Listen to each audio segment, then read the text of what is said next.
In the Karoo Desert, in an oasis surrounded by a tangle of thorns, lives a herd of zebras, who have exclusive access to the only lake in the area. One day, when he realizes that Lungisa is about to give birth, when they realize that only half of Khumba's body is striped, everyone is horrified and starts making fun of him, except his parents, who consider the little guy to be perfect just the way he is. From the day Khumba was born, the rain clouds disappeared and, as time went by, the lake began to dry up. That day, while walking alone in the oasis, the young animal meets a praying mantis and the insect draws him a map in the sand.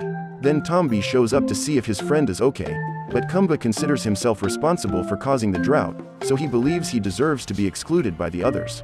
When he leaves, the young animal approaches the fence and comes across some oryx asking for help, because the old animal in his herd is ill and needs water. In order to help them, the zebra decides to open a passage and allow the animals to cross the fence.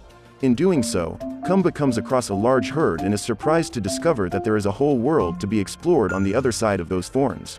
When they notice the presence of intruders in the oasis, the whole herd gathers to form a barrier and prevent them from approaching the lake. So the oryx decide to leave, and as they are crossing the fence, a hungry leopard appears.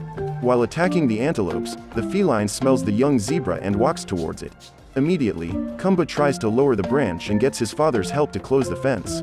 After the scare, Khumba goes to visit his mother and brings her some food, as he knows that Lungisa is not in good health. Realizing that her son is upset, she decides to reveal to him the meaning of his name. Lungisa says that, according to legend, the first zebras to exist on Earth had completely white skin and no stripes.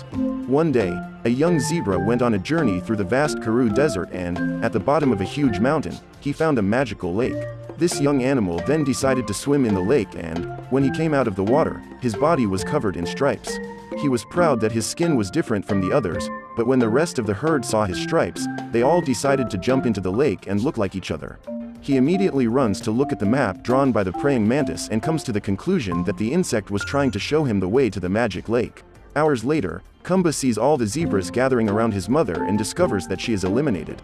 Seeing the suffering of his father and the rest of the gang, the young animal feels even more encouraged to set off on his journey, hoping that if he gets stripes, the rain clouds will return. When he crosses to the other side of the fence, Khumba comes across an African wild dog and Skulk says he can take him to the magic lake. After a few minutes of walking, the pair come across Mama V and Bradley. Just then, other wild dogs appear and decide to devour the zebra.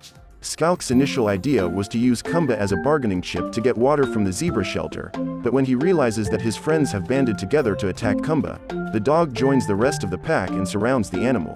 However, Mama V decides to protect him and attacks all the predators that try to get close to him. Thanks to her enormous size, the wildebeest